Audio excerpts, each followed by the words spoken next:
chairwoman from the Community Preservation, what do we call it? I guess it's the department, as well as Emma Handy, and also we have Sam Tyler. So we're going to get right into it. So I'm going to turn it over to Christine Poff to make an introduction. State your name and affiliation for the record.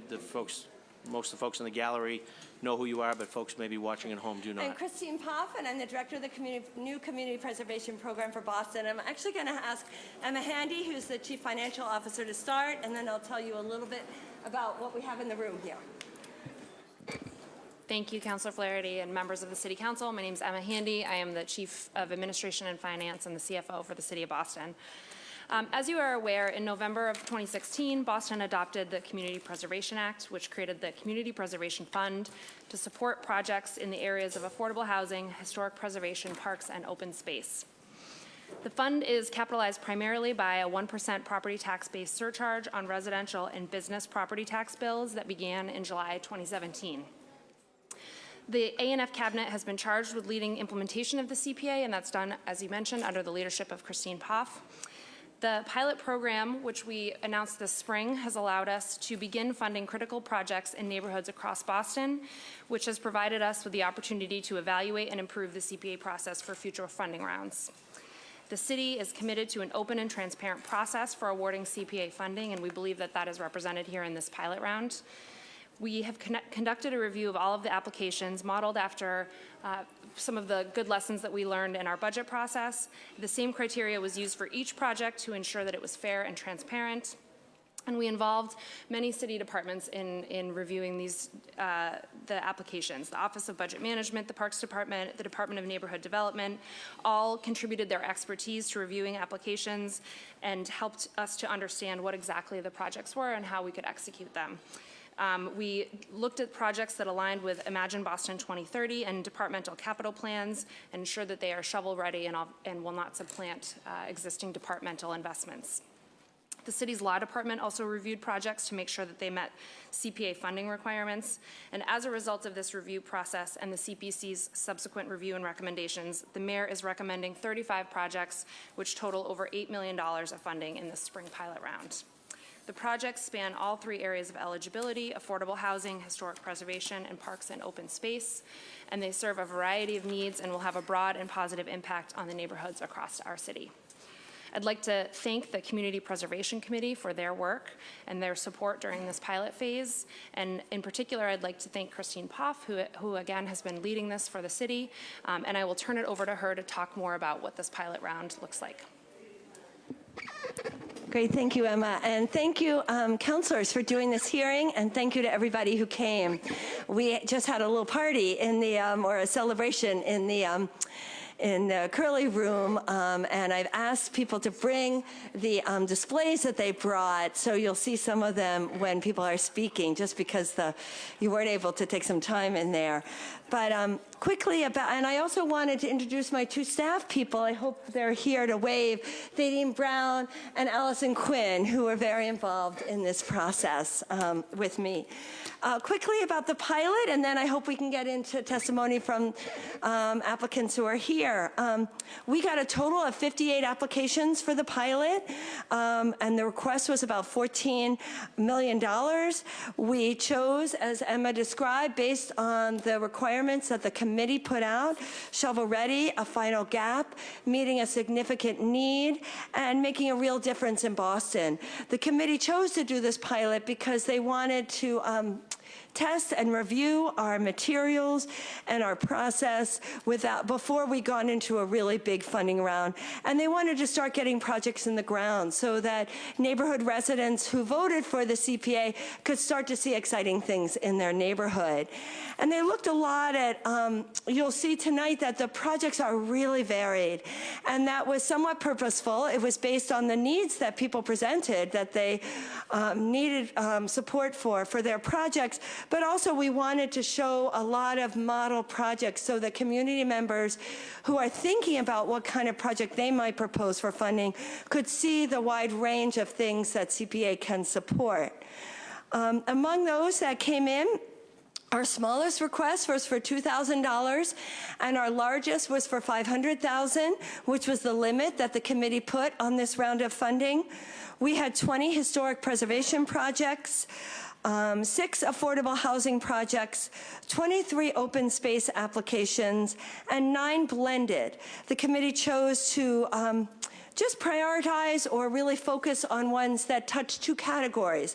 So an historic park, for instance, or a project that covers both historic preservation and parks, or affordable housing and open space. We had, of those that were not funded, many were not eligible. They weren't shovel-ready. They weren't funding a gap. There was other funding. Or they weren't legally eligible under the state law.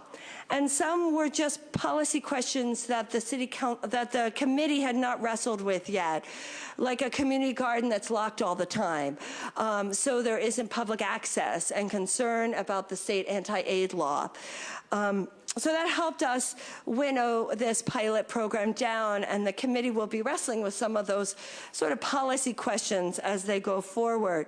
We had almost every single neighborhood represented, except for, in the final recommendations, except for Mattapan and Charlestown, where we didn't get applications, but we are working with those communities in the hopes that that will change for next time around. And I think that's enough.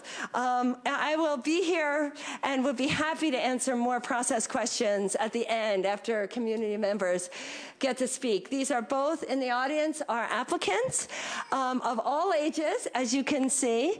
And there are community members who have just been following this process and care and are here to observe. And some of them would like to make some comments also, I think, in the testimony. Thank you so much. Thank you, Christine. It was a pleasure to work with you. Obviously, a case of first impression, having been a longtime supporter of the initiative, and it finally passed by the voters. And it was, it's obviously an exciting time for our city to be able to get an infusion of funds for affordable housing, for open space, historic preservation. So we're excited about that. I just realized I have one more thing. I have a map of where all the applications came from, which I will share with city councilors, just because it's interesting to see. Yeah. Thank you. And if I can introduce Sam Tyler from the Municipal Research Bureau. Thank you, Mr. Chairman and members. My name, for the record, is Sam Tyler, President of the Boston Municipal Research Bureau. We're not involved in any proposals or making recommendations. Our role with the CPA really has been to be sort of an outside group that watches and makes. We issued a report on the CPA and what that would mean in terms of acceptance, what the cost would be, where the money would come from. And I think that was helpful. It's just basic information that helped the voters in making their decisions. We have followed the process. We'll continue to follow the process. We are pleased with the transparency that we have seen, both in terms of the selection of the at-large members, that is the City Council's responsibility, and the fact and the work that the director undertook before the CPC was actually created. It took a while for the administration to finalize its decision, so having the director be able to begin the work, I think was very helpful, so that the committee, once it was in place, were able to move quickly. And as was said, this is a pilot round and meant to be quick because, as Christine said, there's the voters have been, as well as businesses, that pay 62% of the total cost of the CPA. They've been paying for a while, and it's important to them to see the advantages of the CPA. And so 19 neighborhoods have been, projects have been accepted for 19 neighborhoods, and as has been said, the only 2 that weren't is because there wasn't a proposal submitted. I think that, the idea of getting in and out quick, shovel-ready, caps of 500,000, in our calculation, and I'll explain a little bit more of that later, but there's 3 affordable housing projects that represents about 18%, almost 19% of the dollars. There's 16 historic preservation projects and 16 open space projects, all totaling up a little over $8 million. And I guess the one thing that we didn't expect, and I'm not sure we necessarily support, but is the blended project idea. I think for transparency's sake, I think it's frankly better to be able to, you can have a project that breaks up in pieces, but have the dollars available. I mean, what has been done, I mean, all the blended projects, the purposes are legitimate CPA purposes, so this is totally legal. But it's going to require the city, the CPA, or the CPC to reconstruct the numbers to break down into the 3 categories that are allowed under the Community Preservation Act. The Department of Revenue, Division of Local Services that the CPC has to report its findings to or its actions to, do not acknowledge a blended category. And I would basically hope that in the future that the projects, even if they're blended, they're broken out for the public to know how much for each portion of the blended category, or just not have a blended category and, you know, just put the dollars in the 3 accounts so that you know if you've got, you know, that if you're making sure you've got the 10% that's allocated, how much is going to be spent from each of those. I think that would simplify and make it more transparent. But altogether, I mean, I think the process has gone well. You know, the 35 projects represent a vast difference of purposes, but all that will improve the quality of life in the 19 neighborhoods that are covered here. And I think it's off to a good start. I think the CPC has learned a lot from this process. And you know, the fact that there's only 18, almost 19% of the projects that are housing, I think that's because of the nature of the pilot program, that it's meant to be shovel-ready and no more than 500,000. And from my experience as being a chair of the Community Preservation Committee of my town for 11 years, it takes time to build up the dollars necessary for the housing projects. So I would expect that in the next round, you know, that'll be a different number. But so altogether, I think a job well done, and looking forward to hearing about the proposals. Thank you very much, Sam. I'm in possession of a letter from our colleague who was here. Dear Mr. from City Council Josh Sakem. Dear Mr. Chairman, I was present and had intended to participate in the hearing. Given that the previous hearing lasted 40 minutes longer, I had to leave in order to attend a prior commitment. I'll review the videotape. I'm excited that after years of hard work by so many, CPA funds are finally becoming available. And particularly, I'm very pleased to see and support the Vilma Shul and Beacon Hill and the Johnson Gates and Fenway on the list of projects here. If my colleagues have, say, like a 30-second, just as a professional courtesy, because we're running so late and because so many folks from the public have taken time out of their schedules and this hearing was delayed 40 minutes, I'll defer if anyone wants to give a 20-second shout-out to a project in their district. Other than that, we're going to continue to get right into it. Anybody? Great. Awesome. Appreciate it. Thank you. Kathy Cotteritis. Where's Kathy? Kathy, come on down. You're going to talk about your project first, Historic Boston, Inc. Project is Upham's Comfort Station Sip and Spoke. It's in Dorchester. Feel free to stay with us, Christine and Emmy. You can, Kathy, right there from the, Kathy from the podium right over there in the corner. See it? We got a new improved City Council chambers. All right, good. Yeah. And while we're waiting for Kathy to set up, Christine, Council President Campbell would like to offer some comments. I'm going to just give out this. Now, we didn't, is this on? It's on, and we're going to just hold 1 second, Kathy. Sure. Christine is passing out some stuff. Thank you very much. Appreciate it. Thank you, Christine, and thank you, Council Flaherty. I just quickly wanted to thank the awesome Christine, who continues to run around and do great work when it comes to implementing the CPA. I know that some of the biggest concerns that the community had when we were pushing this was ensuring that the process was transparent, accessible, that people got information in real time. Christine, you really deserve an incredible, frankly, a round of applause for the hard work that you did. And your two awesome team members as well, but also the technical assistance that you provided, which went above and beyond what many folks expected. But you provided technical assistance so people could apply. So thank you for your leadership, and thank you for the hard work. I really appreciate it.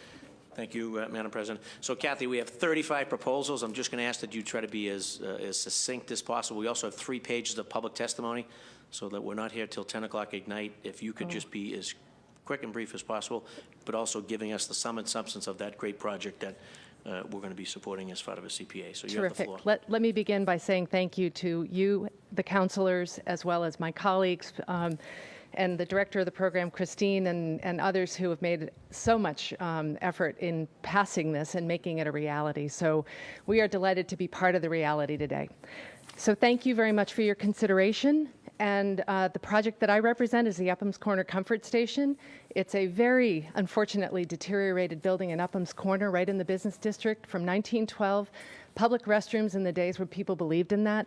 And yet it has not been used since 1977 and has been really a drain on the neighborhood. We are proposing to redevelop it as a bicycle repair shop and coffee shop for the neighborhood under the auspices of an local entrepreneur, Noah Hicks de Amore, who has been cultivating this for many, many years and really needed a partner to be a real estate developer essentially to do that. And Historic Boston does that work and is putting this back into use for that purpose.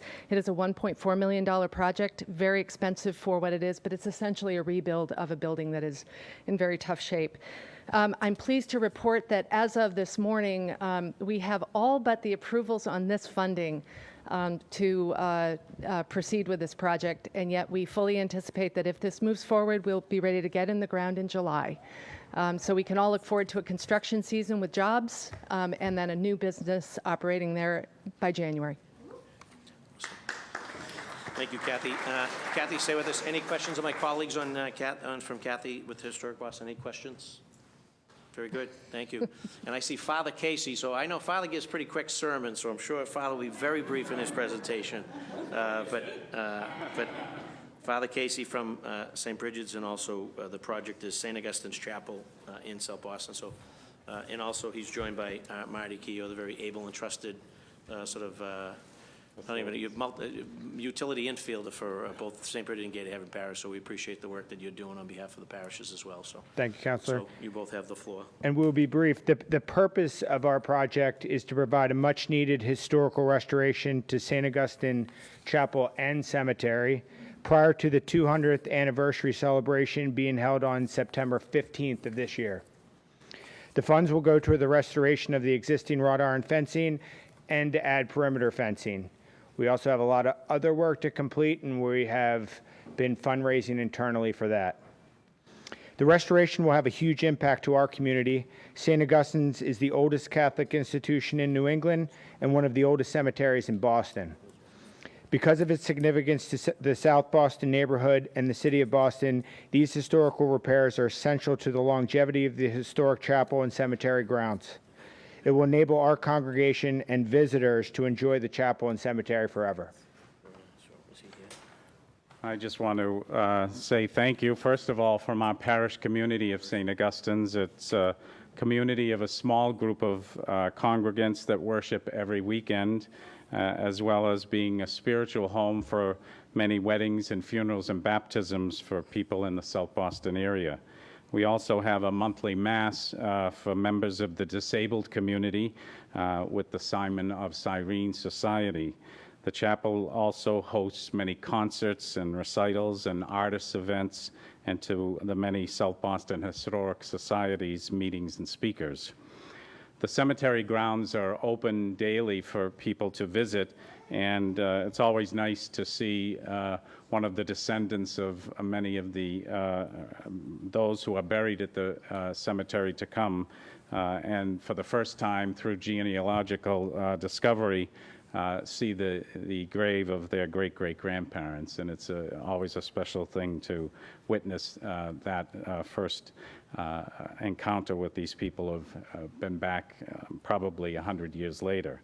The beginnings of the Catholic community of Boston goes back over 200 years, and it is very much tied to this community of St. Augustine Chapel and this historic property. So we thank the CPA committee, the city council, and the mayor for their efforts in making sure that the historic church buildings that have a rich history will continue to be enjoyed by the citizens of Boston through CPA funding. So thank you very much. Thank you very much, Father, and thank you, Marty. Any questions of Father or Marty at this point? Very good. Thank you very much. Thank you, Marty. Okay. Nice. I see Reverend Luz Walker is here. Welcome back. You going to be making a presentation? Will you come on down here, Florence?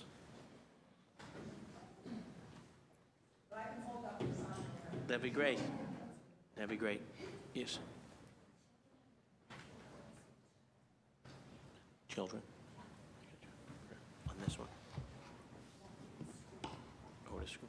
And do we have some children from the Otis School here, correct? And are they going to testify in this matter? Very good. So if they want to come down and kind of file in behind, that would be excellent. That'd be great. So Florence, you have the floor. If you can just state your name and affiliation for the record, and then. My name is Florence Huffman. I'm the church administrator at Roxbury Presbyterian Church. And first of all, I'd like to thank the committee for having us, and I'd like to definitely thank the CPA committee for their attention to Roxbury Presbyterian Church. Our project basically revolves around repairs that need to be done, restoration to the doors, the windows, roof leaks, as well as masonry work.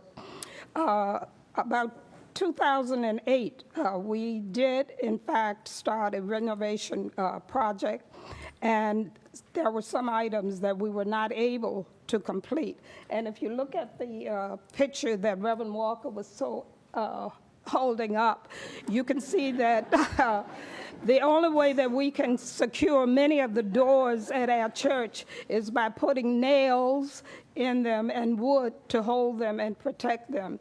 So to protect and keep anyone from entering the church. In addition to that, because of the weather that we have experienced over the past years, we have many, many roof leaks that we are looking to get repaired, and as far as eliminating the leaks. One of the attributes or the main focus of Roxbury Presbyterian Church is that it is a community church. And as a result of that, a lot of our neighbors, we have a neighborhood group that meets at the church. We have many community groups that meet at the church. And in addition to that, the programs that we have, more specifically, the top program now is the Corey Johnson program for post-traumatic stress and healing. And as a result of that, we have gotten a lot of favorable responses from Boston Medical Center. We have partnered with them to make sure that we are addressing the problems as far as trauma is concerned as a result of the many unfortunate incidents that have happened in our neighborhood, and not only in our neighborhood, but in our city that affects us. And as a result of that, we have many people from all over the city that comes into our church on Thursdays to have an opportunity to deal with the trauma that they are experiencing. So this is very important, that the restoration that we do at Roxbury Pres, and as a result of the $385,000 that we have gotten, that this moves towards doing the repairs that we need. So we are thankful to the CPA, and we're thankful to each and the mayor, and all who have listened to us. And I'd also like to mention the fact that, I know I'm running over, but anyway, I want to mention the fact that because of this the trauma program that we have, we are, in fact, helping not only those who have experienced trauma, but in a number of ways, we have a number of programs that come to our church, be it the yoga, be it healing through writing, but these are ways that anyone who comes through the doors of Roxbury Presbyterian Church can now have an avenue to release their trauma that they are experiencing. And our neighbors are also 100% behind us as far as this CPA is concerned. Thank you very much, Florence. And we want to hear from the kids. Does the kids want to step up here and offer some comments? Welcome. If you could just state your name and affiliation for the record.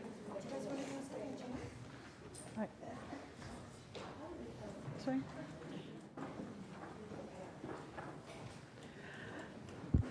Good afternoon, Councilor Flaherty. Good afternoon. Welcome. I'm the very proud principal of the James Otis Elementary School in East Boston. I brought with me today 3 of our students as well as our parents who are so grateful for this opportunity to speak to you regarding the Otis School. This is currently what the Otis School looks like, and these 3 young ladies will be speaking about what we hope we get approved for the James Otis School. So thank you. My name is Marjorie Tanifus. I go to the James Otis School. I am in 1st grade in East Boston. My name's Daniela. I go to the James Otis School. I'm in 1st grade. My school is in East Boston.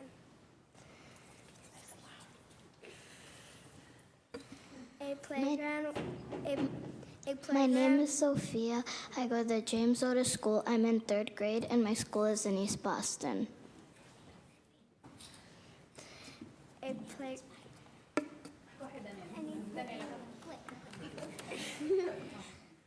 Adding a playground would add a lot of fun to our recess time. Fewer kids would scrape their knees if we had a safer play surface. A playground would let us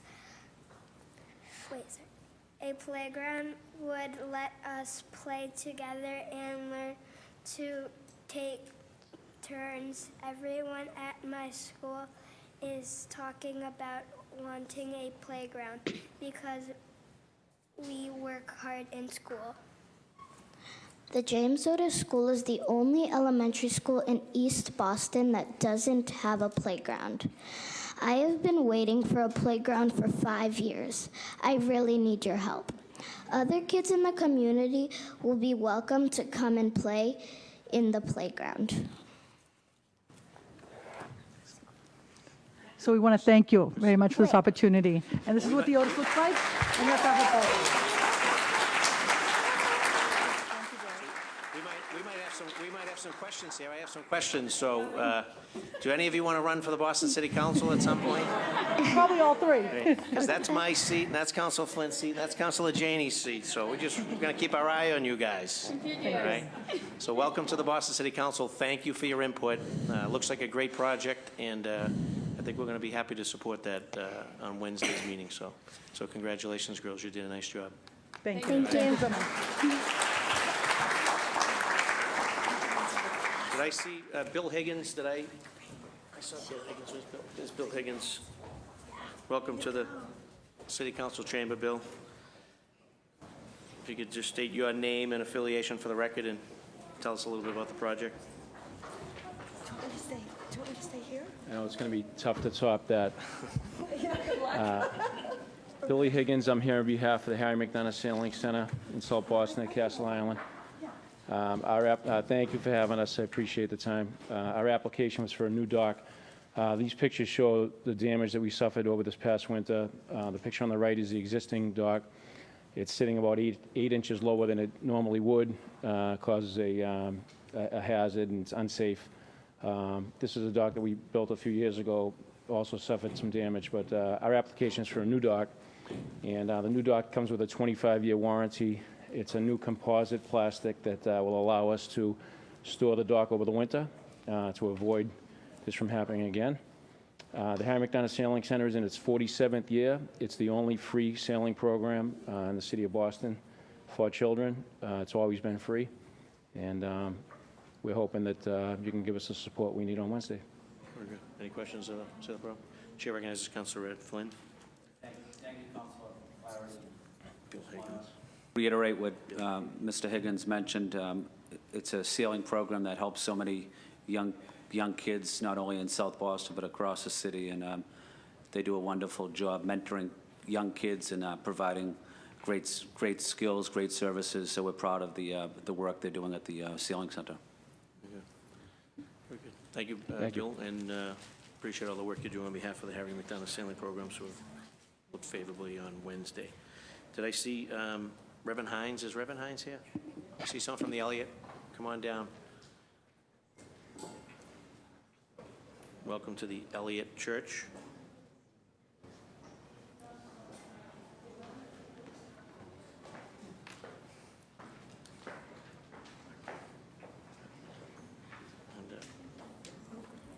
Good evening. Welcome. Thank you for the opportunity.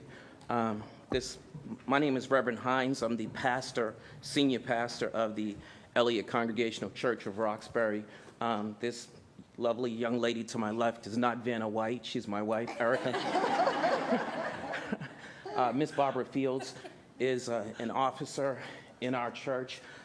Our building dates back to 1873. It is home for our church community, which is approximately 200 members of the congregation.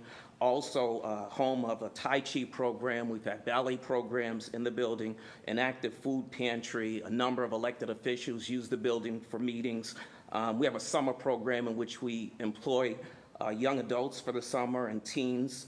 We've had a school that has been active there from 1992 to 2012, the Elliott Educational Center, and which has had an incredible impact on a number of young people throughout the city. We have 3 entry points into the building, 3 sets of stairs, and the stairs that allow access at the highest elevation of the building are deteriorating. The stairs need to be replaced. That's what this project is designed to complete, repairing these stairs. The stairs are not only used by people entering the building, but there's a bus stop located right in front of the stairs, a bus T-stop that's located in front. People use the area sort of as a depot. The children play on the stairs.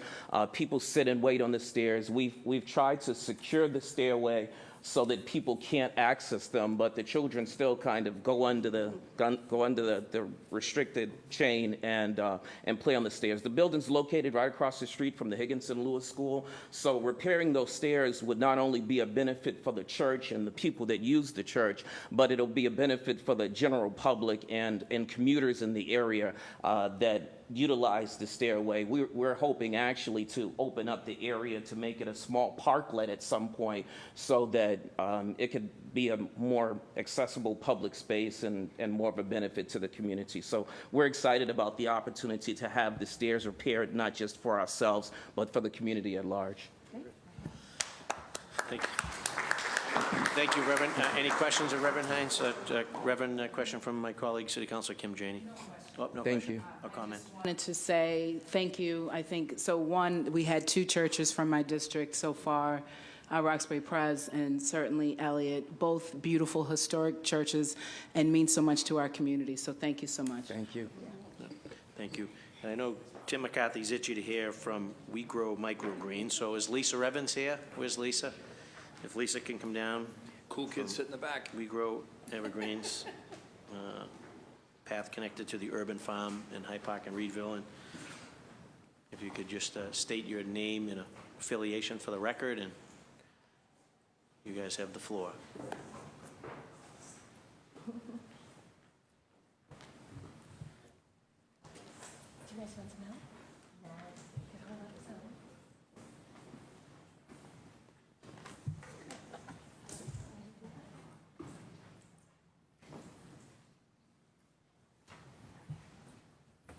All right. Hi, I'm Lisa Evans, and this is Tim Smith. We are in the process of starting an urban farm in Hyde Park. The farm is going to have a walking path that will run along the border of it. It's this red line here. The idea is that it will connect the community over here, the Reedville community, with the DCR parks on the other side, where there's a ball field, a playground, and the Mother Brook. So that people will be able to walk from the neighborhood over to the parks alongside the farm, stop at the farm stand, and enjoy the beautiful parks. The existing conditions are as follows.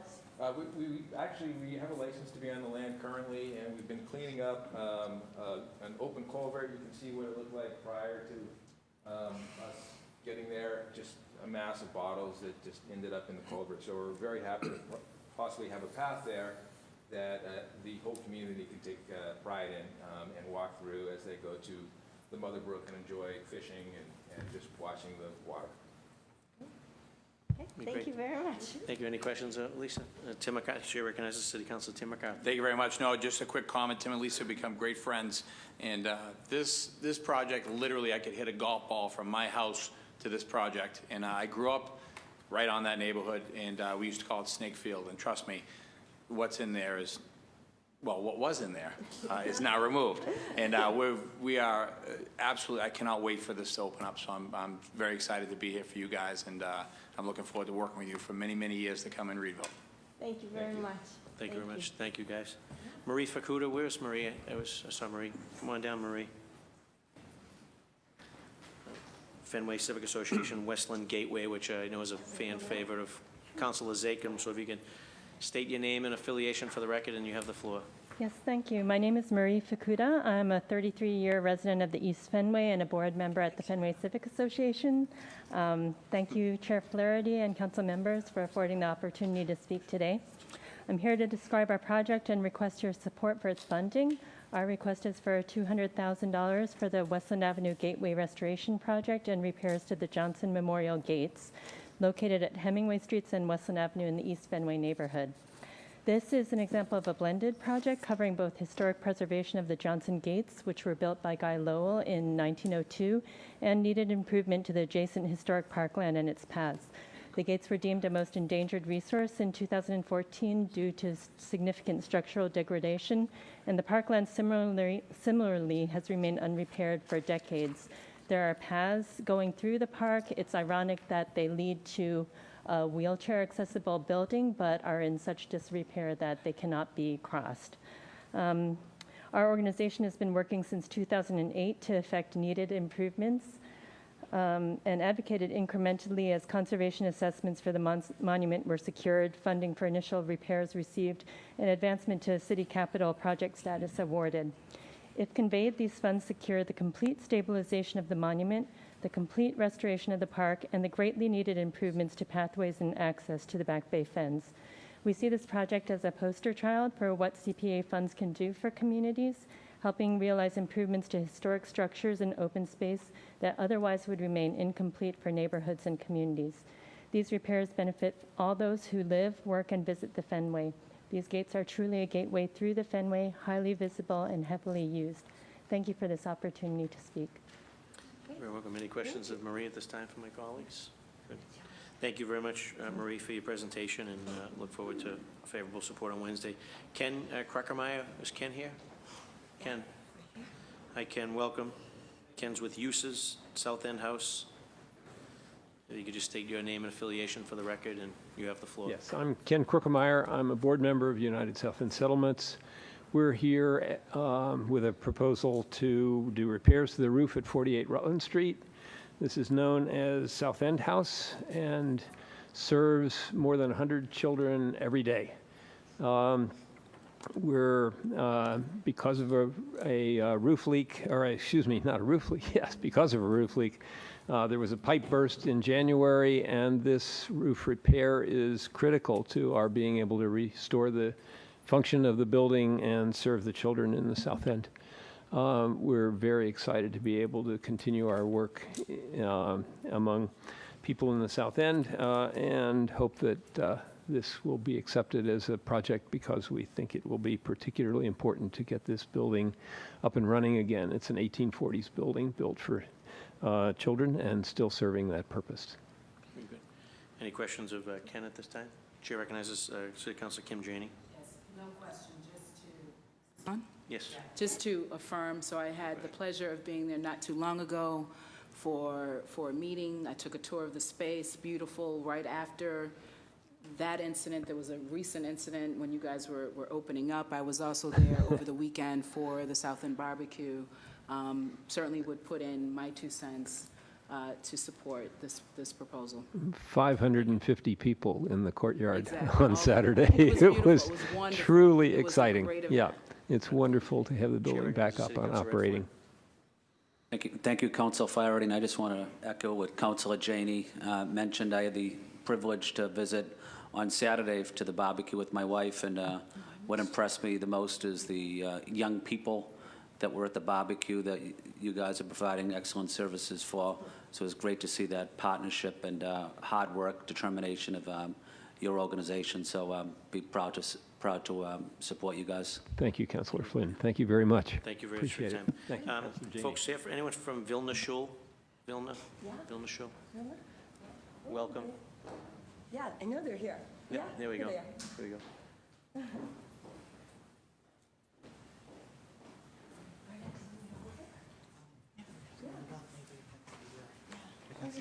Councilor Zakim sends his regrets, but nonetheless, you have the floor. If you could just state your name and affiliation for the record. Any opportunity to be with me, he would send his regrets. Thank you. I'll tell him. Barnett Kessel, the Executive Director of the Vilna Shul. Thank you very much to all the city councilors that are here. Located on the north slope of Beacon Hill and built in 1919 as an Orthodox Jewish synagogue, the Vilna Shul today is a community center, arts and culture destination, and living museum with nearly 10,000 visitors, tourists, and program participants annually. It is not a fully functioning house of worship at all. It is, however, the last of over 50 synagogue buildings either constructed or established during the storied age of Eastern European immigration to Boston, mostly in the Old West End, around and in between 1890 and the early 1920s.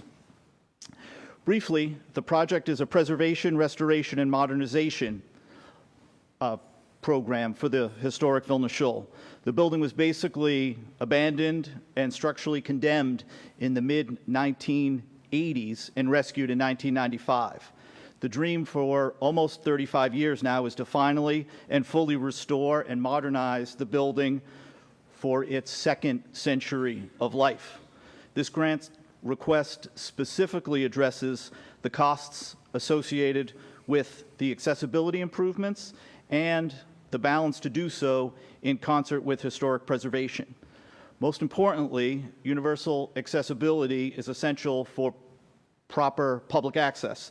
This includes physical access by means of a new pedestrian approach on the east side of the building, a new daily entrance, a new welcome center, and an elevator lift to get up to the second floor. It also includes 2 accessible restrooms to be located in a nearly 1,000 square foot subterranean area of the building to be excavated and reclaimed as new usable space. The project will result in increased ability to serve a diverse local community while growing museum visitation by students and visitors to Boston who look to the Vilna for a unique presentation of Boston and Beacon Hill history and the immigrant experience, including current immigration stories. Visitors to the Vilna, including almost 1,000 Greater Boston school children and teachers, are learning about Boston's immigration experience by exploring the experience of the Vilna founders at the turn of the 20th century, as well as the historic and current experiences of other immigrants, past and present. They also learn about the rich history and culture of both Boston and specifically the Old West End. Upgraded, expanded spaces will support increased and new partnerships already underway with the Museum of African American History, Arts Week, Common Boston, local film, art, and music festivals, and many more. And I would just simply ask the council to support all 35 of the worthy projects. Thank you very much. Thank you very much. Any questions for this gentleman? Councilor Flynn?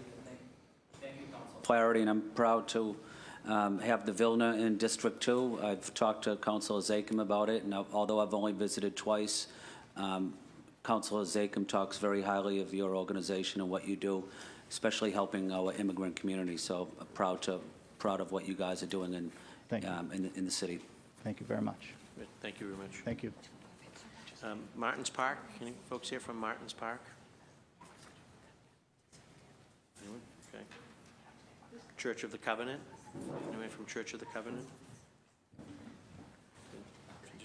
please state your name and affiliation for the record. Good evening. My name is Betsy Groves, and I represent Church of the Covenant. And Lucy Williams is standing beside me, another member of Church of the Covenant and holding up our board. So first of all, I want to thank you for this opportunity to be here tonight. I have to say that we were overwhelmed with surprise and delight when we learned that we were finalists for this competition, and we are grateful for this opportunity. Church of the Covenant is located on Newberry Street, the corner of Newberry and Berkeley Street. It was built in 1865. In 2012, it received National Landmark status for its intact and complete Tiffany-designed interior with 42 windows, the only one in this country and possibly the only one in the world. We will use the funds for critical repairs to masonry and the roof on the side of the church that runs along Newberry Street, and you can see it on the board there. Years of deferred maintenance, the awful snowstorms of 2015, have resulted in water damage and penetration in many parts of the building. I would add that we have, for the past 15 years, worked piece by piece to raise funds for various aspects of the renovation. And this opportunity will allow us to complete the sealing up the building. It's an amazing opportunity for us. In terms of how our property is used, in 2017, our building received an average of 400 visitors per day. It is used 7 days a week by our tenants, by the congregation, and by visitors to our sanctuary. Our three major tenants are the Women's Lunch Place, the Gallery Naga, and Coro Allegro, a community chorus. But in addition to that, our building is used 5 to 7 times a week for AA and Al-Anon meetings. We have many concerts, theater productions, the Boston Book Festivals, countless numbers of nonprofit group meetings in our church building. And we have an organized program to open the sanctuary to visitors from all over the world. Last year, our sanctuary received over 20,000 visitors. So to say that it's heavily used is an understatement. So what is the impact for us and for the community? I think first there are the obvious bricks and mortar aspects of this opportunity for us, because we will finally have a building that is sealed to the elements, that allows us to protect our priceless sanctuary and other treasures of the building from damage. But more than this, it allows us as a congregation to continue our work in the city of Boston, our work with marginalized populations and with the social issues that are critical to this city. As a congregation, for decades, we have engaged in issues of what we think are critical importance. In the 1970s, the Church of the Covenant played a major role in founding Casa Mirna Vasquez, the domestic violence shelter, one of 2 oldest such shelters in the United States. In the 1980s, we housed the Women's Lunch Place, began to house the Women's Lunch Place, which was the beginning of that program in the 80s. And we are currently involved in a range of issues facing the city, including immigration policies, climate change, and homelessness, to name a few. So if we are granted these funds, we will hope to be able to continue this work. We thank you for your consideration, and we urge your support for our proposal. Thank you very much. Thank you very much. Any questions or comments from my colleagues on this one? Very good. Thank you very much. Mosick, you ready?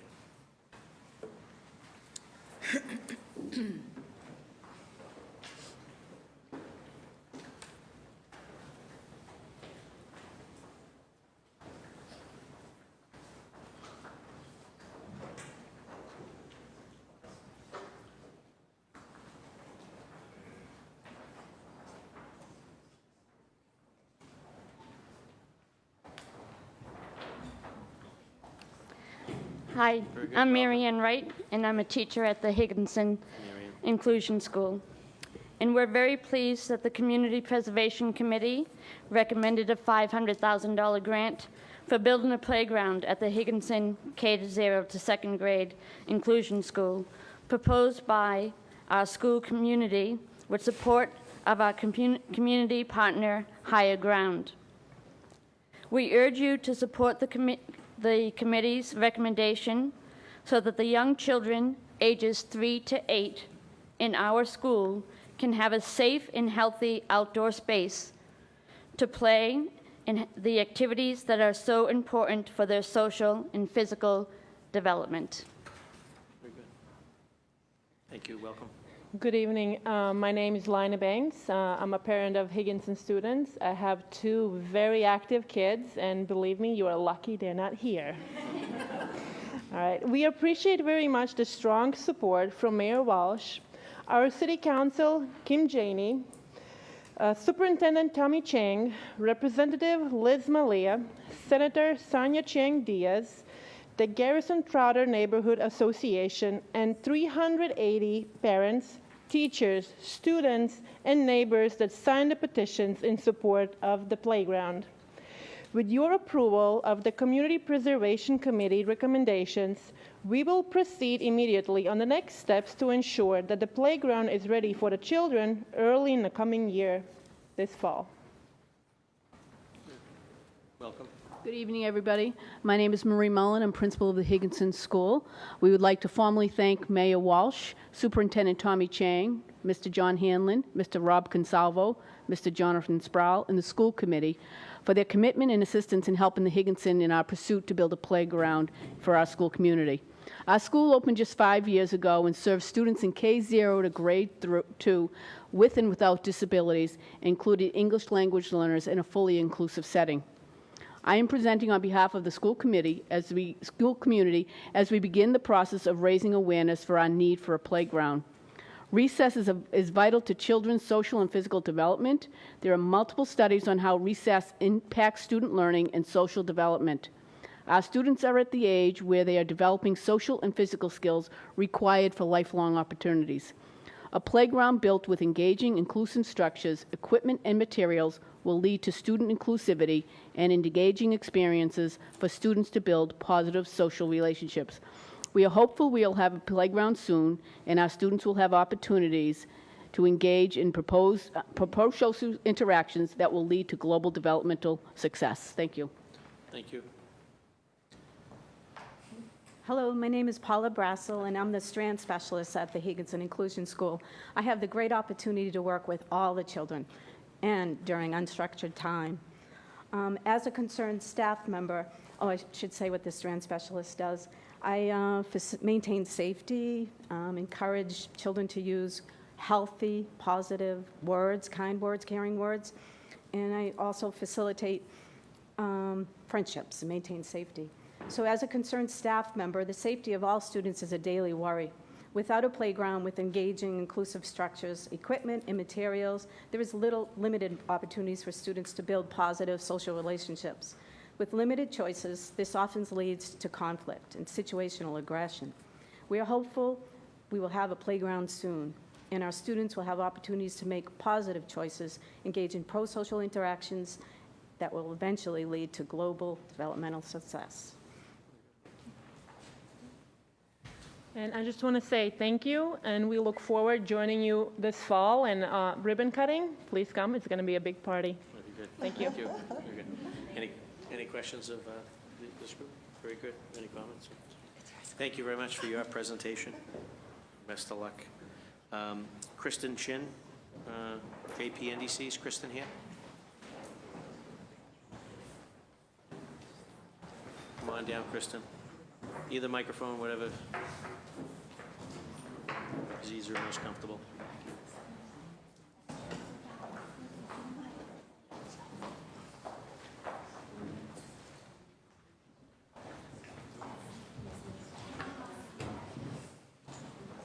Welcome. If you can state your name and affiliation for the record. Thank you. Good evening. My name is Tyrande Ellis. I'm the Director of Real Estate for the JPNDC. I'm here with my esteemed colleagues, Erica Rothschild and Kristen Chin, also on the organizing and real estate teams. We are delighted to be here tonight to request formal council support for a unique opportunity, one that doesn't come often in JP, but a home ownership deal.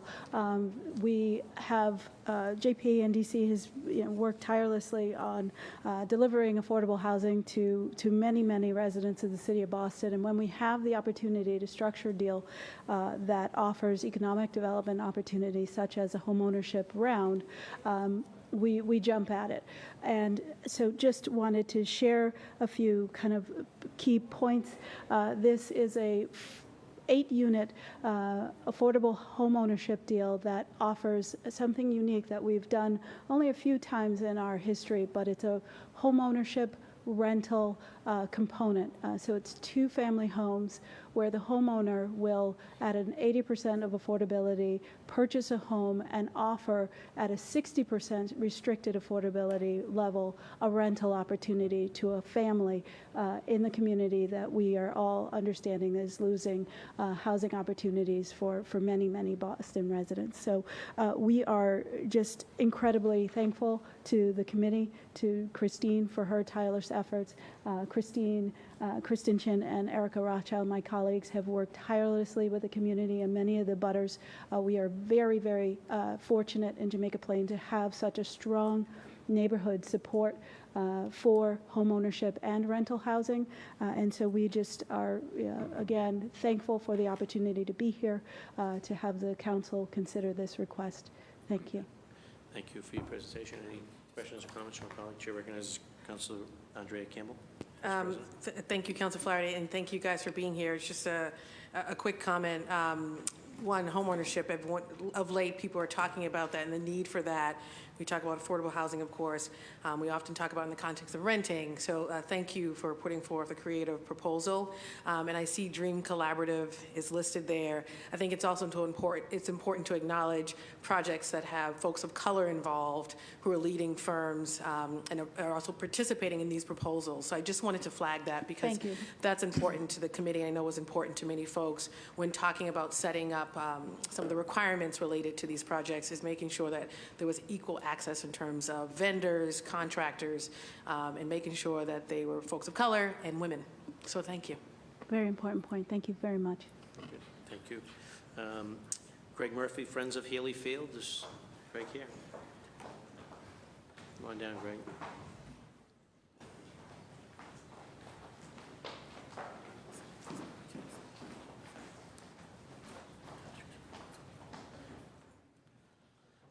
Welcome, and please state your name. Yeah, good evening, everyone. Gregg Murphy and Sue Ronstrom from Friends of Healy Field in Rosendale. Really excited to be here, I got to tell you. I'm just going to give a brief overview of the project, and Sue's going to talk about the benefits. I think it was, or I know it was, late 2010 when dialogue in the neighborhood first started about this project and about the possibilities of growing food on that field. That dribbled into early 2011. Then previous administration, then Commissioner Tony Pollack of the Parks Department came out to the field and challenged us to prove that the community wanted a garden there.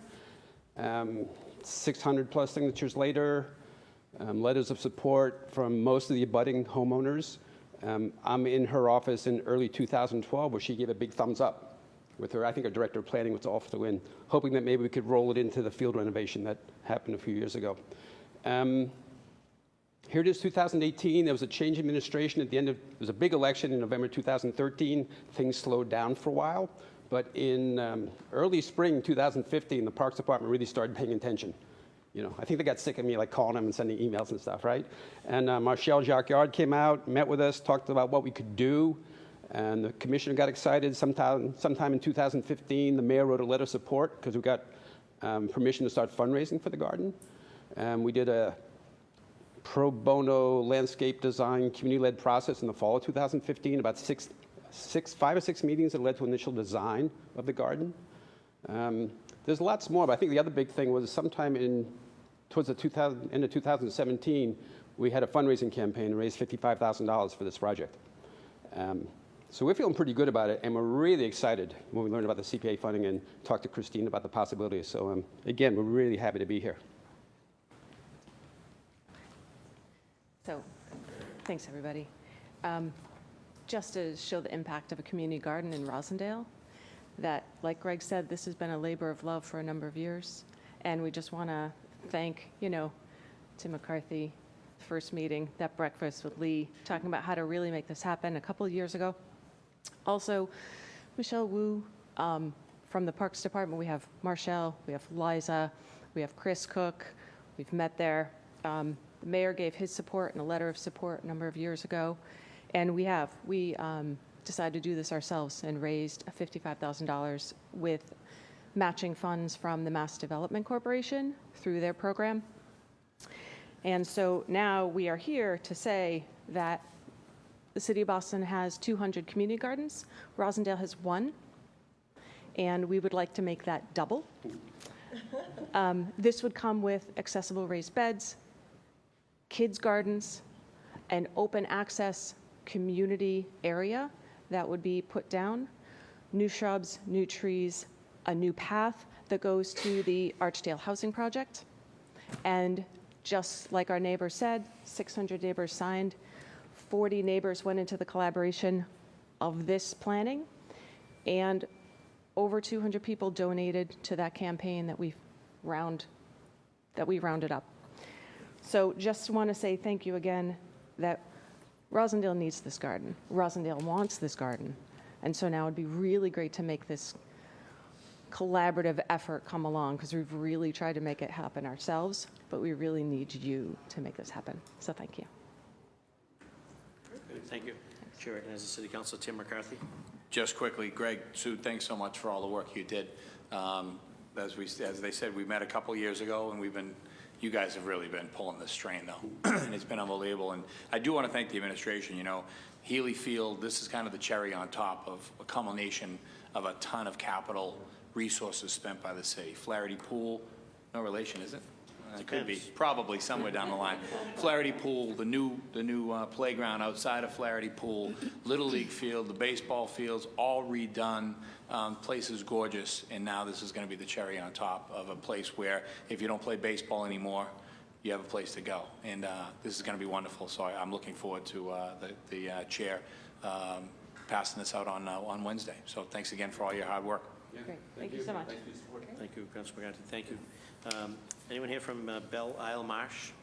Belle Isle Marsh? I don't think so. No? Okay. Talbot Commons? Anyone here from Talbot Commons? Come on down, Gail. See you hiding up there. Oh, thank you. Thank you, buddy.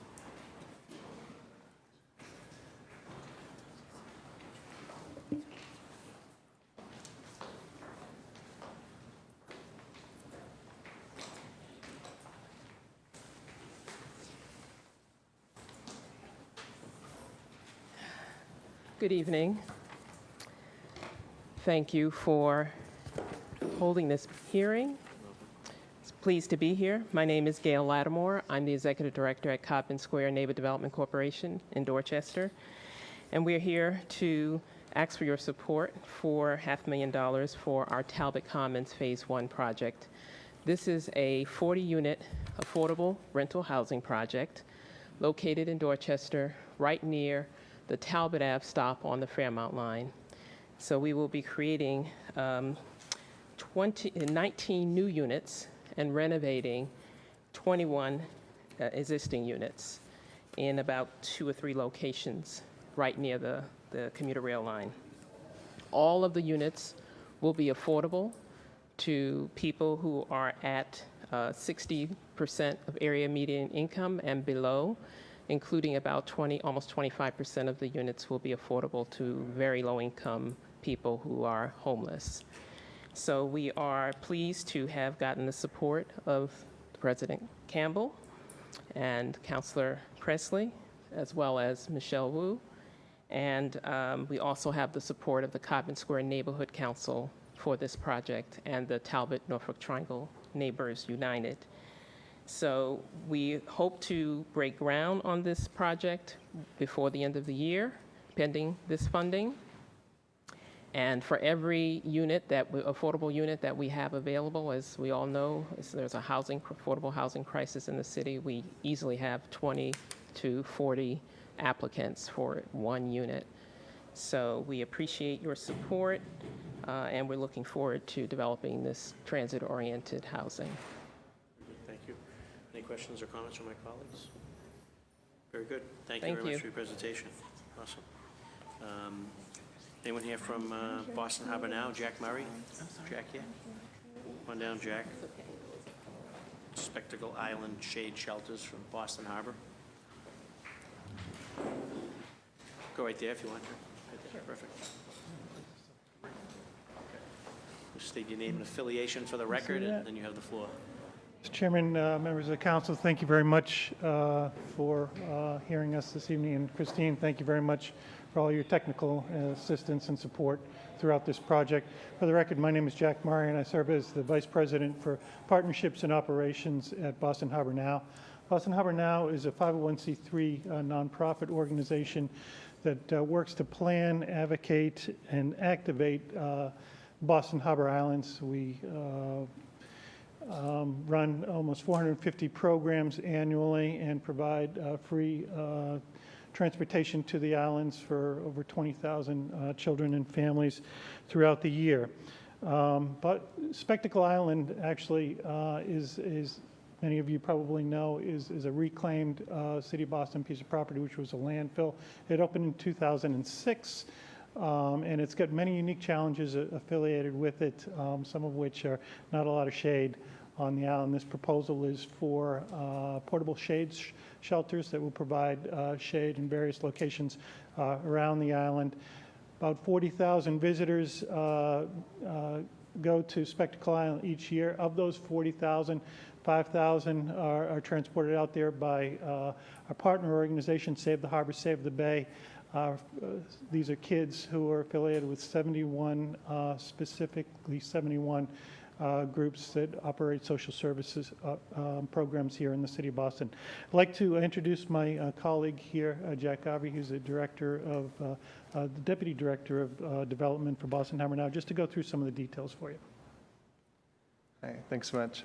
So just to reiterate that because this is a former landfill site, the most appropriate structures we're proposing to provide shade are one in a lawn area called the Saddle, and that would be about 40 by 60 feet, and another is down by the pier, which is, we're going to propose 30 by 60 foot structure to cover the pier where groups wait for the ferry to come and go.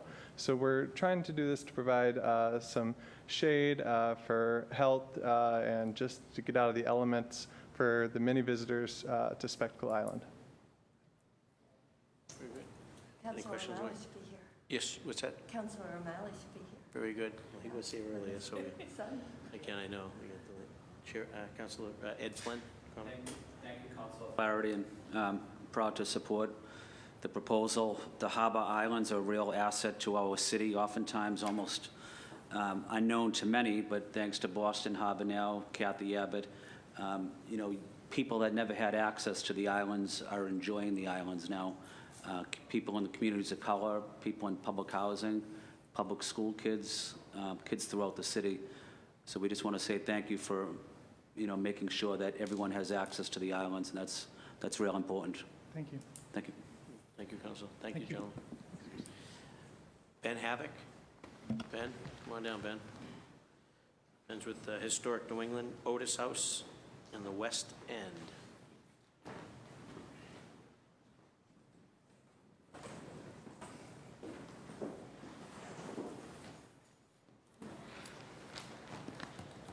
Thank you. My name is Ben Havoc. I work for Historic New England, and we're respectfully requesting the funds to support a historic preservation project at the 1796 Harrison Gray Otis House. The project will conserve all 14 windows on the front facade, as well as carry out repairs to all the woodwork and trim on the front facade, and then the repair of the brownstone steps and an iron railing for safety along the front steps. Otis House serves Boston and the larger community in multiple ways. It is a house museum. It is a destination for researchers using the organization's library and archives. It's a venue for Metro Boston children participating in our school and youth education programs, as well as a site for public programs and a meeting place for community groups. In addition to our own offices being there since 2015, we've also housed the offices of the Boston Preservation Alliance. The House Museum tour is open and free to charge to all Boston residents. And we use the house to tell the important story of how the West End neighborhood changed between the late 18th century and the early 20th century when we purchased it. This work will help ensure the long-term preservation of this National Historic Landmark, and again, bring greater public attention to the few historic structures in Boston's West End neighborhood that were not demolished during the city's urban renewal efforts in the 1950s and early 60s. Very good. Any questions of my colleagues at this time? Thank you very much for your presentation. All right. Thank you. Eden Leonard, World Ocean School. Roseway Schooner down at Fan Pier. Welcome, pick either one, either microphone.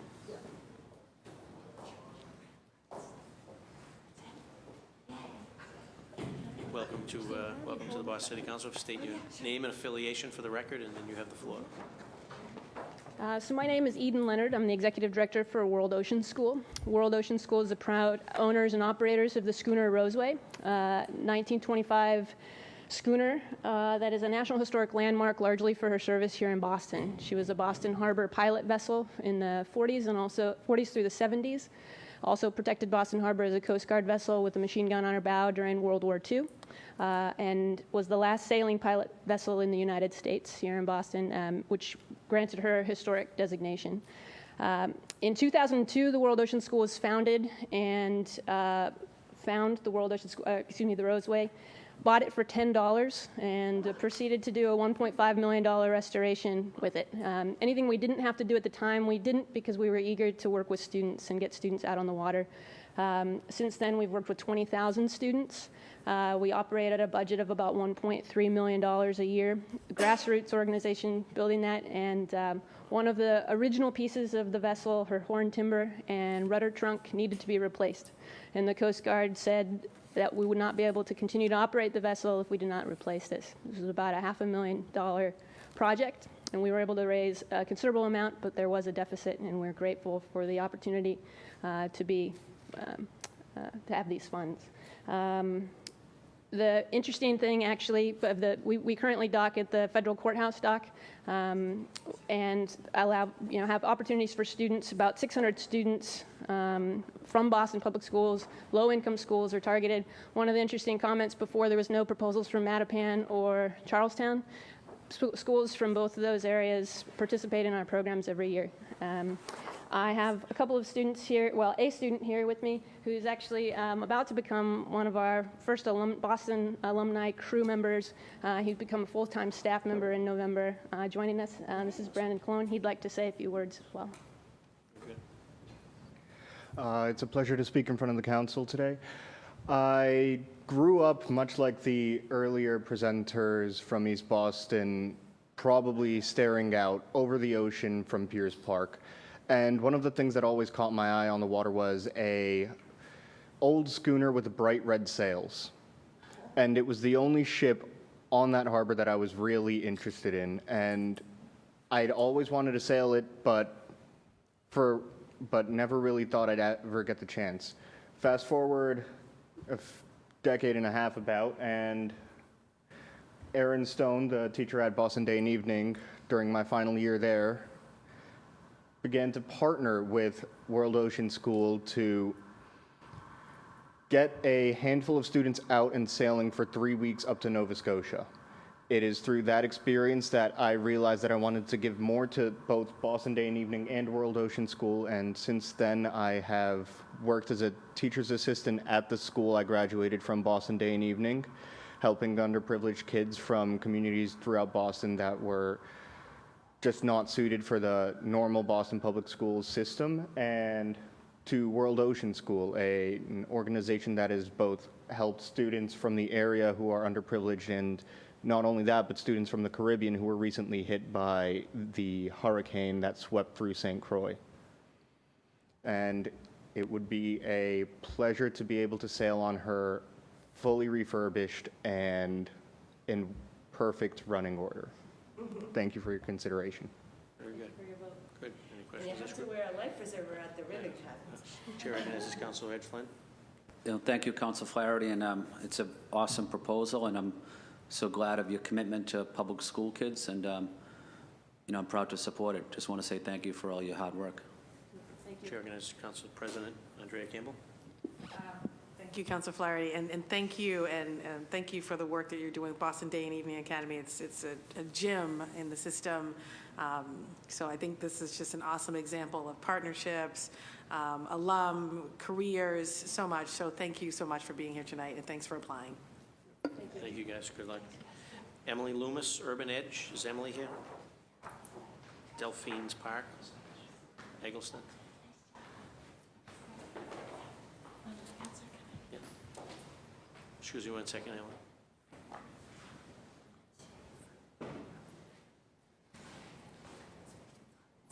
Okay.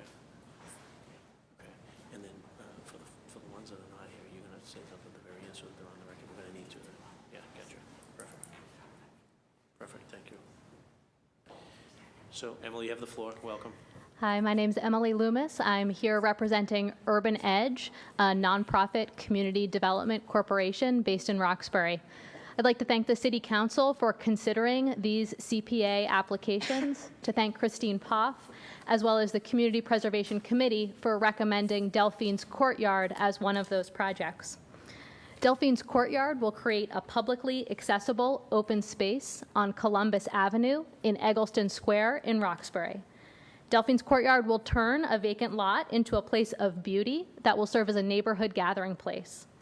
It's been designed to incorporate environmentally sensitive design using principles of permaculture.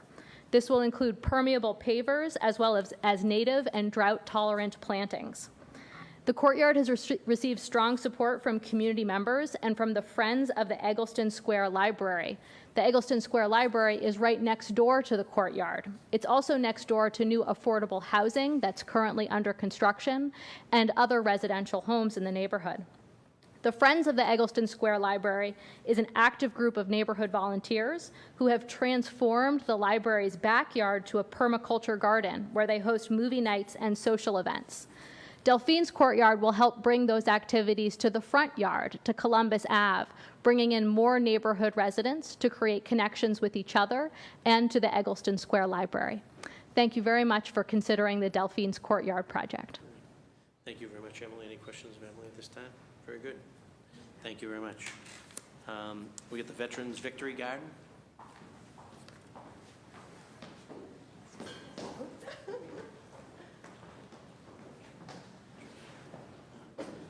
Welcome, and if you state your name and affiliation for the record, and you have the floor. Yeah, my name is Matt Shea. I'm here to, on behalf of the Boston Veterans Victory Garden Initiative.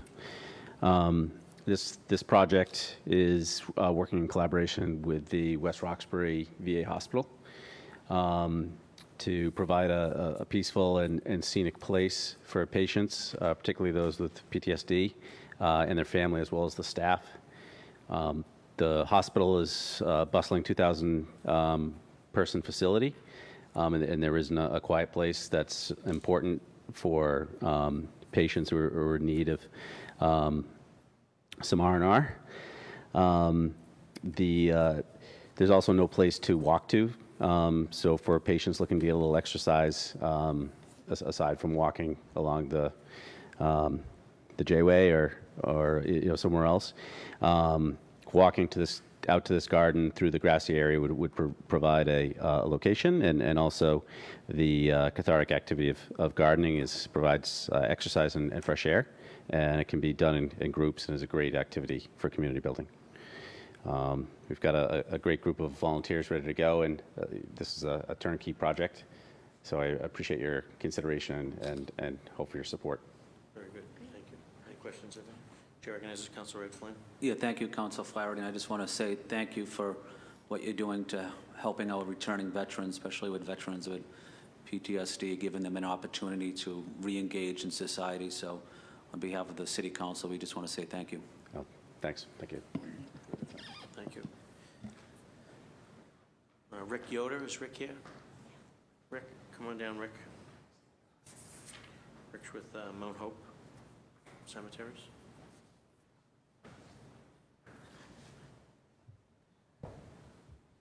Hi. My name is Rick Yoder. My wife and I lead the Mount Hope Canterbury Neighborhood Association in Roslindale. I want to thank Christine and recognize, I can't imagine the thousands of details she's had to deal with and the thousands of complicated questions she and her committees had to deal with, and always returned emails quickly, phone calls quickly, and dealt with the questions we had. I really appreciate it. I want to thank the City Council for actually being the ones that pushed for developing, establishing the CPA in Boston. And this has made it possible for neighborhoods all over the city, organizations such as ours, to have the opportunity to get funds that we probably really would never be able to put our hands on. So this, just hearing all these presentations is just amazing. I just love it. Ours is a tree planting application. And interestingly, this morning, 10 o'clock, there was a hearing here on Boston's tree canopy, which is actually has shrunk slightly. And it was a great hearing. We heard all the reasons, all the problems for tree survival in this city. There are a multitude. So our modest proposal is to try to push back and help grow our beautiful canopy in this city. I'll read something over. So our Mount Hope Canterbury Neighborhood Association has applied for a grant to begin the replacement of hundreds of trees that have died over the recent years in Mount Hope Cemetery. It's located in Roslindale near the American Legion Highway. The city-owned 125-acre Mount Hope Cemetery is a place of beauty and tranquility. It is used daily by its Mount Hope Canterbury neighbors, old and young, as a passive recreational space. Many of its meandering pathways are lined by magnificent, tall shading trees, some surrounding Mount Hope's large central pond and occasional rock outcropping.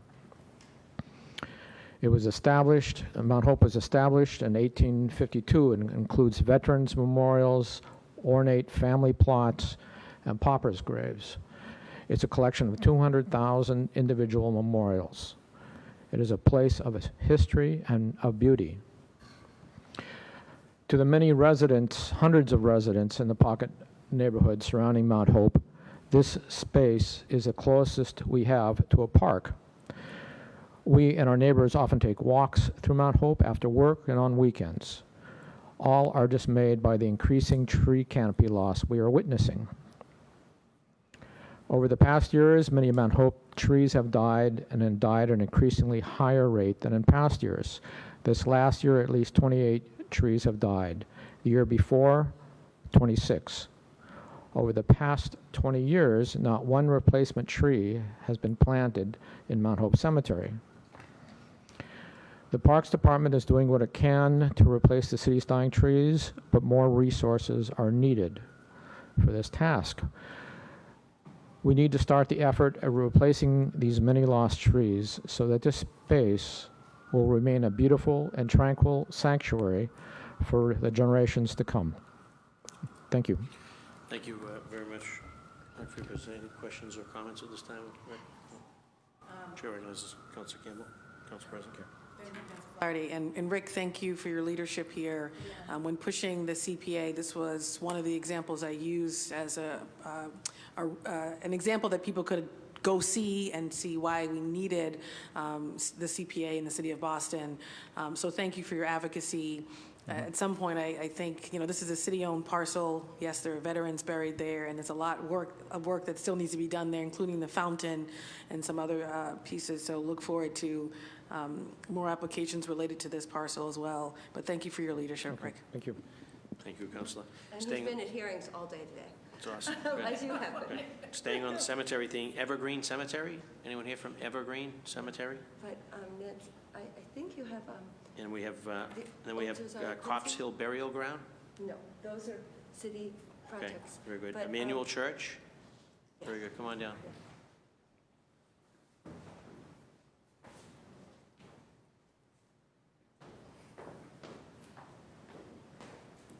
Welcome, Mike. Hi, I'm Mike Scanlon. I chair the Building Commission at Emmanuel Church. And I also want to say I voted for the act. And it's been edifying, not only to have the really productive exchanges that we've had with Christine, but to see the range of projects. It's, you know, from the election in 2016, there was some weird stuff, but this was really, really good. So this is 15 Newbury Street, home to Emmanuel Church and Central Reformed Temple. We have a group of Korean students who meet there. We have the Institute for Justice and Democracy in Haiti. Long, long list of people who are located in the building. And also we serve about 1,500 people a week in programs like we have 17 separate 12-step groups. We have Boston Warm, we have Common Art, Boston Gay Men's Chorus, Back Bay Chorale, Emmanuel Music, and all of those people go in and out of our ancient doors, and they're falling apart. So this, what we're asking for help with is to restore the functionality and of the doors, make them look better, reset the steps. We have one of the doors, the masonry around it has been shifting, and so it needs to be repaired in order to put the doors back in, and also our last piece of roof. My committee meets every week, and we've been, as Betsy Groves said, nibbling away at this building for the last 15 years, and this is our last piece of roof. So I ask for your help and support in this. Thank you very much. Any questions of my colleagues at this time? Well, thank you very much, Mike. Appreciate your time and attention, and you guys looking forward. Yeah. And then you guys are next.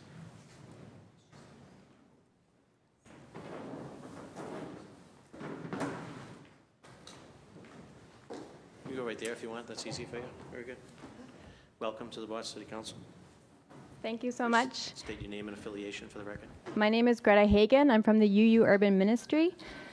And we want to reiterate our gratitude to you all for hearing us tonight, and to Christine and the CPC for guiding us in this process and recommending us forward.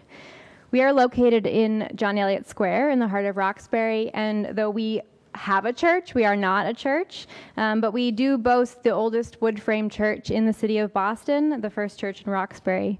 And it's here on our campus and in our confidential shelter off-site that we run programs for Roxbury area youth and for domestic violence survivors. And our community engagement activities bring people together across the divides of race, class, neighborhood, age, and faith to learn together, to appreciate art and culture, and to build community together. In service to this mission, we're working to transform the First Church in Roxbury into a true meeting house. Outside the Reggie Lewis Center at RCC, we are the largest potential performance space in Roxbury, and already our meeting house hosts collaborative performances with the Handel and Haydn Society, RCC's Summer Arts Intensive program for middle schoolers, and a History and Justice lecture series that focuses on slavery and abolition in Roxbury, criminal justice reform, and urban planning activism. Beyond structured events inside the meeting house, of which these are merely examples, our space is enjoyed by neighbors as they walk their dogs and let their kids run around. And Fair Foods, a Boston-based food rescue program, uses our space on Saturday mornings to distribute low-cost produce to neighbors. The project before you is a visible and vital component of our capital project to completely restore the outside of the meeting house. And should we be awarded CPA funds, we are shovel ready and ready to complete this project in a timely fashion. And the project specifically restores and lights the gates of the perimeter fence, the pedestrian gates especially. And it's seeking to both preserve the historical integrity of these gates, which were hung in 1926, but also to transform them for modern day use. We'd like to be able to get an emergency vehicle through there if we can. And we would like to make sure that Fair Foods doesn't have to back their truck up 5 times to get in every Saturday. So thank you so much for considering this proposal, and we're proud to stand here with all of these projects, but especially our Roxbury neighbors. Thank you. Thank you very much. Chair recognizes Councilor Kim Janey for a question or comment. Just a comment to just offer my strong support. I'm a big fan of the work that you guys do. I'm a big fan of Mary Margaret, of all the programming that you do, and it's such a beautiful, beautiful, beautiful building.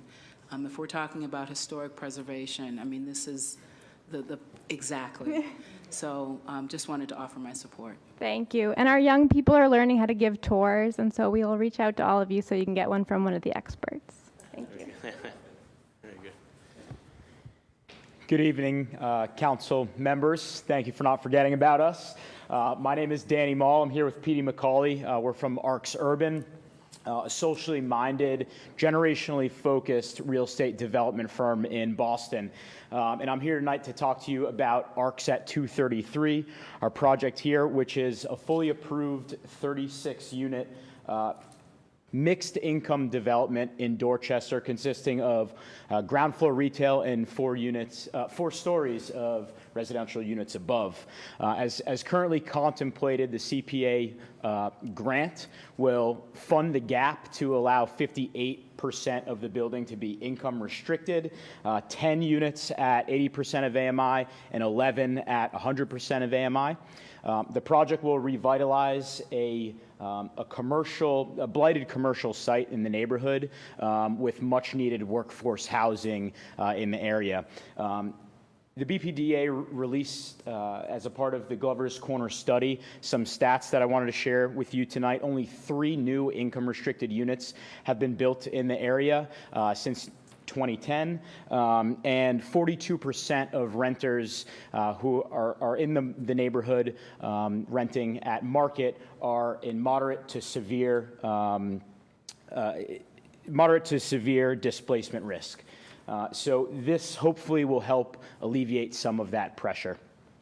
We first completed a project at 200 Hancock Street around the corner. It was a 37-unit building on the Boston Problem Property Task Force. And together with the neighborhood, the tenants, ISD, BPD worked to basically reposition the building for the better. And this building, we're looking to hopefully do the same. We've received overwhelming support from the community. We've had multiple community meetings, and we're approaching this in a very similar, transparent way. We look forward to breaking ground in the fall and appreciate the support of the City Council, and thank you so much. Any questions of the gentleman? Thank you for your presentation. Last but not least, I see Nancy Lowe. Welcome back, Nancy. She's with the Chinatown Benevolent Association, the old Josiah Quincy School. Welcome. Hi, well, thank you. My name is Nancy Lowe. I represent the Chinese Consolidated Benevolent Association, CCBA. It is one of the oldest organizations in Chinatown that has worked to support immigrant families. It was founded the late 1800s. We are housed in the old Quincy School, which was built in 1848. It was a school that always supported immigrant children that had lived nearby the community. In the 1960s, about 90% of the children were Chinese, ethnic Chinese, that attended the school. The Boston School Department had moved the school to a larger location on Washington Street. It was slated for demolition. The community organized to have the school preserved and turned over to the community to be a community center. They did that in 1983, and was given to CCBA. They renovated the school back then, and to make it a vibrant community center. It supports elderly, people of all ages. We have an after-school, a teen program. It's open 7 days a week. We have hundreds of people that come to the school, to the community center each day. When the announcement came about shovel-ready projects, our ramp and our stairs were deteriorating. We have large gaps and cracks in the stairs, and also the ramp is separating from the wall that's attached to the building. So this was a project that was ready to go, and we had to block off certain areas because it was dangerous for people to walk. And we serve a large elderly population that live in the community. This is also part of a larger project that I've been working with the community and the Chinese Historic Society and with the National Park Service. This building was accepted into the National Registry last year. It is the only building in the East Coast that recognizes Chinese immigrant heritage. And the bigger project is to make a visitor center that can teach or give information about our heritage and our immigrant past. You know, we've gotten a grant from the Mass Cultural Council for feasibility study, which is underway. We've got architect and many people in the community involved. So we're looking forward to coming back here in the fall to ask for a large amount. We've got lots of programs that are housed, you know, they're crammed in spaces on the first and floor in the basement. A lot of the elderly cannot go to the second and third floors. So they've always dreamed of having an elevator in the building. And we've got original floors, original chalkboards. It's a nice building. It's the first school that practiced the Horace Mann teaching, where they separated classrooms by grade. So we're excited about this project, and we're happy that we were selected. So, and we look forward to working with you. Thank you. Very good. Any questions of Nancy Lowe? Chair recognizes Councilor Flynn. Yes, thank you, Council Flaherty, and I just want to echo what Nancy said, the incredible contributions of our Chinese community here in Boston, helping so many immigrant families settle into our city, helping them provide access to social services. So we are proud of CCBA. We're proud of your commitment to helping our immigrant community, helping our poor and needy in the city. So I proudly support this proposal. Thank you. Thank you, Nancy. It's great to see you, and obviously thank you for your service as a former election commissioner now with the CCBA. So all right, continuing thank you. to do great work for our city. Thank you. Anyone in the audience that has not heard their project or organization? And anyone in the audience wishing to add any additional public testimony? So that will conclude the public testimony portion of it. And then, so now, Christine, we have 10 projects who did not show tonight, totaling 1.731607. So I'm going to ask you briefly maybe to run down those 10.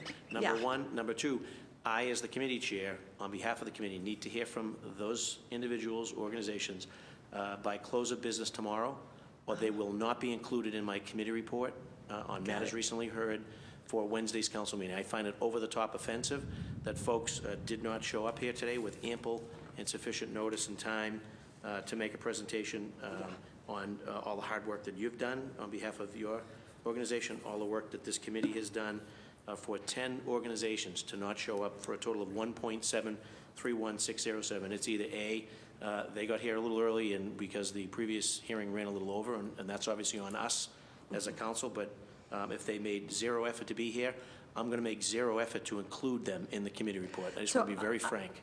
Yeah, that's great. I can share some who did make an effort and were not able to. So I'm going to start with my list. Clap and Clap Houses, where were they? So that's Earl Taylor. Some of you may know from the Dorchester Historical Society, and he was juggling and a few other meetings and really worked hard to try and get some of his fellow Historical Society members here. They have done an incredible job restoring and caring and being stewards of a collection of buildings and grounds in North Dorchester on the South Boston edge. And so I'd ask that they not be penalized because they've worked so hard to be good stewards. And, you know, we didn't know the definites for the hearing until Thursday last week, and he's been emailing with me all day, trying to rearrange things and find someone else who could be here or some kind of representative. So he really worked hard to try and either be here or have a representative, and I think he'd be happy to call tomorrow. Sure. So as the committee chair on behalf of the council, I need to hear from Earl Taylor. Sure. Tomorrow. Sure. Let's shift to Belle Isle Marsh. Where were they? So I am, to be honest, I'm not sure, but I will reach out to them and talk to them. I can share that that's a tree planting project, and we got a special vote of support for that project from both East Boston residents and Chris Cook, the Boston Parks Commissioner. Even though it's on DCR property, they just said the landscape there was decimated with the storms of the last year and felt like it just looks like a wasteland. And if both DCR and the Friends group there are willing to do all the tree planting, it's a place where it's desperately needed. And who's that contact, Christine? It's Gail Miller and Barbara Bishop, and I can speak with them tomorrow. Let them know more storms are coming. They're going to need that funding. Right. All right. Orchard Park, is that BHA? Orchard Park is actually, there are several, and I'll bet they're the rest of the ones on your list that are Boston Parks Department projects, and many of them are capital projects where they weren't able, the capital funds allotted over the last 2 years to do a park restoration project. These were extra features that they weren't able to do and they really wanted to do. So All right, so stay on that one. So the Parks Department should have been here for Orchard Park. Right. Hemingway Playground? Yes. Martin's Park? Yeah. Yes. Talbot Norfolk Triangle Children's Garden? No, I've been back and forth with that organization all day also, and he had a D&D meeting and another meeting that he was required to be at. Who's he, Commissioner Chris Cook or? No, this is somebody not. else? This is Paul Malkemus, who's the head of Boston Project Ministries, and they've been trying to get water to the children's garden for years. They built the garden a couple years ago. They carry jugs of water from their homes, and the meeting tonight was actually to get the permission and permits to actually do the project if they're funded. So they couldn't not be there and here. It was all about this project. And I actually told him to go to that meeting to get the Boston Water and Sewer and zoning and other kind of permissions that he needed to dig up the street to install the water line, because I said I could represent the project, and it was hard to be in two places. All right, so I expect to hear from Paul Malkemus tomorrow. Sure. And also Commissioner Cook and/or his representative should have been here tonight. All right, they're a pretty big recipient of these funds. Unacceptable, absolutely unacceptable that he or a representative was not here tonight. Okay. Now let's shift down. Franklin Park Bears Freeze. So Who's that's that a on? Parks Department application Right, so we're gonna from throw the that one on Historic Commissioner Parks Department. Olmsted Park as well? Same. All right, and what about Cops Hill Burial Ground? That's a Parks Department, the Historic Cemeteries. Evergreen Cemetery? The same. Okay, so you can deliver the message. I will. So we take the CPA seriously. We work very hard to have it passed. This committee and the council takes this process very seriously. And for folks to not show up, obviously 10 projects, but 4 entities totaling 1.7 million. They have until close of business tomorrow, or they will not be included in the committee report. And that's just how it's going to be. I'm sure Earl Taylor and Paul McKemus can be in touch with you. Yeah, absolutely. And I will, I know the Belle Marsh people, and so I'll talk to them, but we'll make sure. And just so you know, Christine, it's not your fault. We're all know. busy. We're all I real know. busy. No one's Yeah. busier than me as I subscribe. So Yeah. they should have been here, or they should have sent a representative. And it's unacceptable that not. And quite frankly, it should be part of the application process that when folks are getting funds, they need to know that they're to be at this committee hearing to discuss their project and to avail themselves of questions and answers from the members of the city council. So again, case of first impression, maybe a misstep by individuals, so willing to kind of have some flexibility. But So normally, the flexibility is I'm allowing them to have a save, I guess, tomorrow by a phone call with the chair, so I can at least represent to my colleagues on the council that there was a conversation and tell them a little bit about what the funds are going to be used for, very much like these presentations. Under normal circumstances, if this happens again, it's just going to be an outright, they're not going to be included in the committee report. So I just So want to make sure I just want to appreciate that, because I think it's a really important message from me, Counselor, because I was perhaps too flexible with their attendance, partly because I knew so many people were coming and I was worried about the length of time that the hearing would go. So thank you for reiterating that, and for giving them tomorrow to contact your office, because I'm sure they will. The taxpayers contributed through the surcharge, and they deserve to hear about the project. They deserve their elected representatives to ask questions about the project if they seem appropriate. So it's more than appropriate that they be here. Also, when next time we go at this, I want to make sure that we get a breakdown also from the actual surcharge contributions, sort of per neighborhood. So I want to make sure that neighborhoods that may not have the ability to sort of contribute to the CPA, that equity and fairness is going in that direction. But we also need to make sure that those that are sort of paying for a big share of carrying the freight, they also are respected, and they also get some projects approved as well. So I want to make sure that this is a very fair and transparent process, and I think including the actual neighborhood contribution for the surcharge, even if it's just for conversation point or for transparency, that would make me as the chair feel more comfortable. Clearly, we're going to vet each and every proposal and project on its own merits, and you, obviously, as the director of that, are going to make sure you shepherd that process. But for my edification, for my colleagues' edification, we want to make sure, like, from the onset, we learned that Charleston and Mattapan were not obviously included in this round. So our hope is right out of the gate, sort of 1 and 2 or 1 and 1A is going to be Mattapan and Charlestown, just in, again, basic fairness across the board. And I think it's fair to have a sort of a number that's representative of that community's contribution via the surcharge. So we just kind of keep a running tab and the checks and balances on who's contributing what and who's getting what benefit.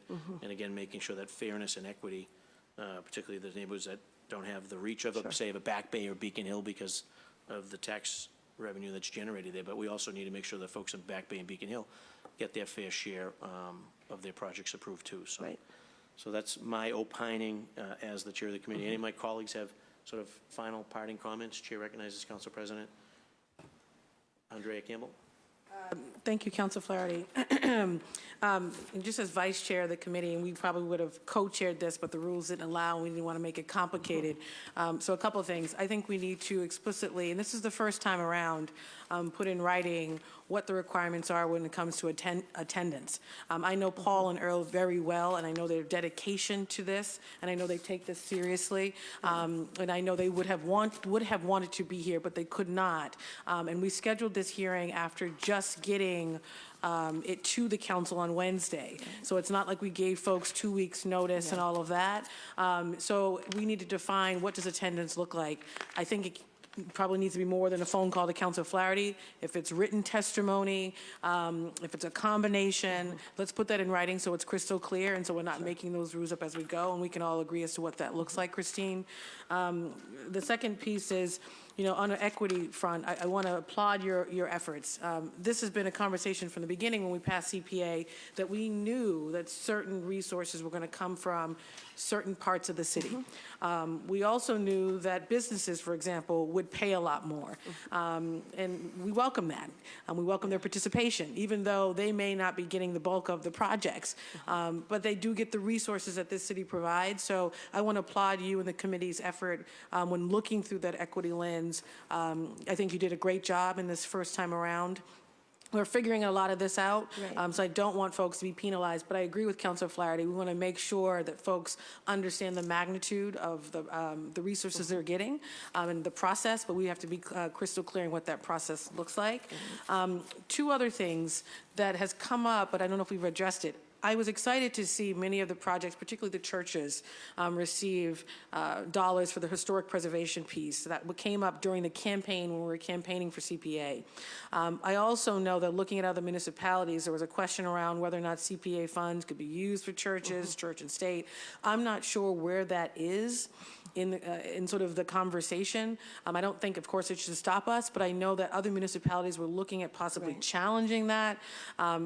Do you have any? Oh, I can share updates on that. Yeah, what we know is that a national organization found a plaintiff in Acton, and that plaintiff, with the backing of this national organization, sued the town of Acton for supporting an historic church in Acton.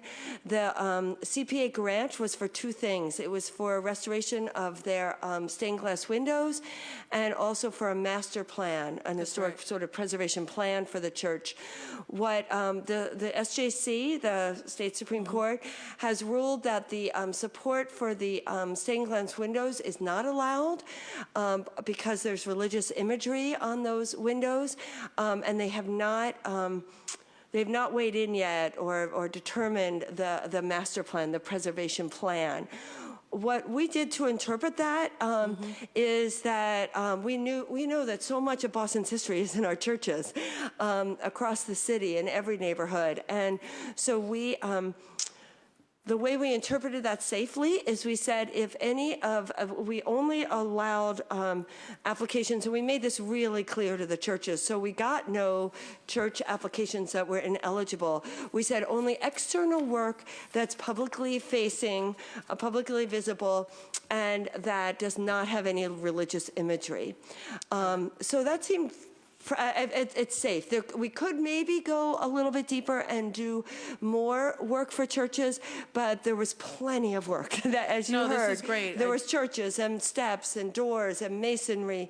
No, this is great. But I just thank you for continuing to follow it. I know I am as well, and so the update is helpful to the folks watching. But it's something that's important, and I know a lot of folks supported the CPA because of the role that these historic sites play when it comes to the city of Boston's tourist industry. And so much more, in the programming and things that these places offer. So we're going to stick with that policy, I can say, going forward until the SJC weighs in some other way.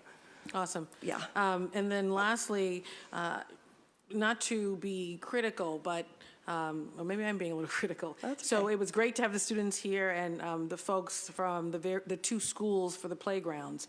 I want us to just be mindful of the limited resources that the CPA provides, particularly for projects that don't have a large amount of resources within the city of Boston's budget. So for example, the housing projects. It's often difficult for the developers or those folks doing creative housing projects to get funding from D&D. Some of the historic preservation projects, obviously. Whereas with the school budget, we have a very large school budget, over $1 billion. And I like to think that there's room within that budget, or there should be room within that budget to make sure that every school, for example, has a playground. It's unacceptable that the Otis did not have a playground and had to wait for CPA funds for a playground, particularly when we talk about the transportation budget in BPS being $120 million. And it just keeps going up and the student population keeps going down. So I want us just to be, and I want to note this even in the committee report in some way, that we really want to make sure that these projects, and this is for the committee to bring back to the committee, are really looking at those projects that don't have much, have access to much funding in the city of Boston's budget, whereas some others have at least a claim to school funding, which is the biggest piece of our budget. And I like to think there are resources in that budget for some of these capital projects, where some of the historic preservation, the housing projects, that does not exist, or it's very, very limited. Commissioner Cook in the Parks Department, very limited budget when you look at the amount of green space and parks that they have to maintain over a period of time. So I just wanted to flag that. I also heard from some constituents who look at this, who follow these projects, and who also flag that as a concern. So I wanted to flag that for you, and I think in your role to flag it for the committee. I also want to thank Christine and Kerry for staying late, Shake for your work. But Christine, thank you Shake again. has been really great to work with, so thank you. And thank you to Christine and Kerry for your work, and thank you to my colleagues as well. Thank you, Christine. Chair recognizes Councilor Ed Flynn. Thank you, Councilor Flaherty. I want to say thank you to Councilor Flaherty, Councilor President Campbell for your leadership on this important matter. I want to say thank you to you, Christine, for being very responsive to all my colleagues and to the public. You've been very professional in this whole ordeal, so we just want to say thank you. We also want to say thank you to Mayor Walsh and his administration for their leadership on this issue. I'm proud of the city for accomplishing this task and for its quick approving of these shovel-ready projects. And looking forward to continuing to work with you again. And just want to say thank you to you and to the Walsh administration. Thank you, Councilor Flynn. Chair recognizes Councilor Janey. Thank you, Mr. Chair. Just want to add my thanks. I think it's all been said already. My deep appreciation to you, Christine, for your work here. These are exciting times.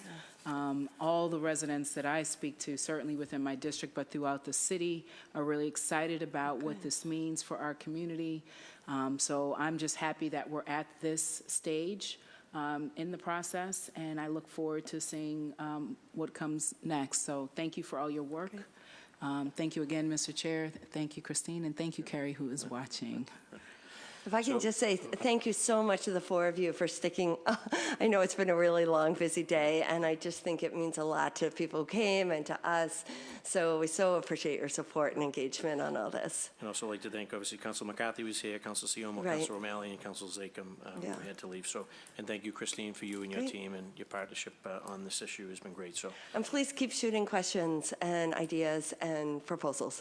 very good. Yeah, to And us. with respect to docket 0914, appropriation order, total amount of $8,035,000 and 0 cents from fiscal year 2018 community preservation funds for community preservation projects at the recommendation by the Community Preservation Committee, matter that was sponsored by Mayor Martin Walsh. The committee on the City Council's Committee on Community Preservation is adjourned.